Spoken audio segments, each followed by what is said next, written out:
রাষ্ট্রপতির সঙ্গে সাক্ষাতের অনুমতি পেলেন না তৃণমূল সাংসদরা। সময়ের অভাবে অনুমতি দেওয়া হয়নি রাষ্ট্রপতি ভবনের তরফে, এমনটাই খবর সূত্রের। আদিবাসীদের রাজ্য সরকারের উন্নয়নের খতিয়ান দিতে দেখা করার আর্জি তৃণমূল সাংসদদের। দেখা করার অনুমতি চেয়ে গত 9 মার্চ চিঠি পাঠায় তৃণমূল, এমনটাই সূত্রের খবর। 12 থেকে 15 জন সাংসদ দেখা করতে চান, জানানো হয় সেই চিঠিতে। সূত্রের খবর এটাই।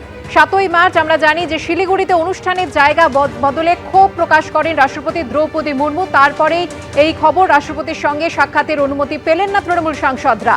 সময়ের অভাবে অনুমতি দেওয়া হয়নি রাষ্ট্রপতি ভবনের তরফে, এমনটাই জানা যাচ্ছে সূত্র মারফত।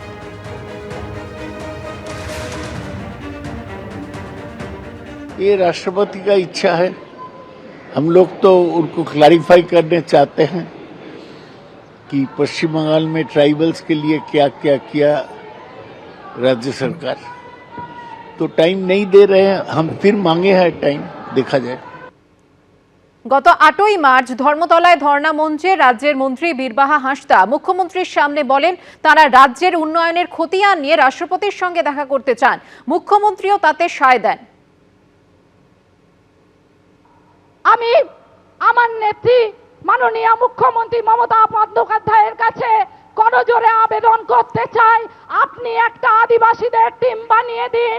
আমরা বিজেপি শাসিত প্রত্যেকটা রাজ্যে গিয়ে দেখতে চাই আদিবাসীদের জন্য কি উন্নয়ন হয়েছে।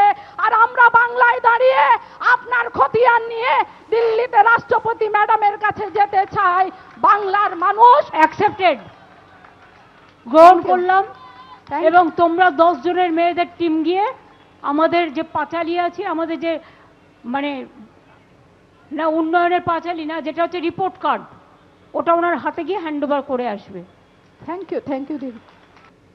শিলিগুড়ি অনুষ্ঠানে অনুপস্থিত ছিলেন মুখ্যমন্ত্রী মমতা বন্দ্যোপাধ্যায়। যা নিয়ে পরবর্তীকালে রাষ্ট্রপতি দ্রৌপদী মুর্মু তিনি বলেন যে তিনি দুঃখ পেয়েছেন এবং কি কারণে মুখ্যমন্ত্রী ম্যাডাম এলেন না, হয়তো কোনো কারণে তিনি রাগ করেছেন। কি জানিয়েছিলেন দেখুন।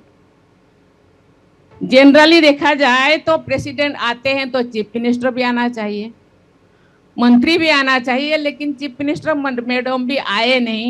ममता दीदी मेरे बहन भी है, छोटे बहन है, पता नहीं मुझे कोई गुस्सा किए होंगे। मैं से आई देखने के लिए कि कैसे उन्होंने बोले थे ना कंजस्टेड है वहाँ नहीं जा पाएंगे, इसलिए मैंने सोचा कितना कंजस्टेड है तो जगह दिलवाएंगे गवर्नमेंट से बोल के, लेकिन जगह दिलवाने का कोई नहीं, यहाँ तो इतने पर्याप्त है।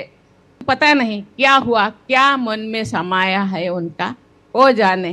लेकिन मैं बहुत दुखी हूँ, लेकिन यहाँ आके बहुत खुश लगा कि वहाँ के लोग, वहाँ भी लोग क्योंकि बहुत दूर है वहाँ नहीं पहुँच पा रहे हैं। शायद उनके मन में था कोई ना आए और प्रेसिडेंट ऐसे ही घूम के चले जाए, क्योंकि डेट पहले से फिक्स था, इसीलिए मैं आ गई।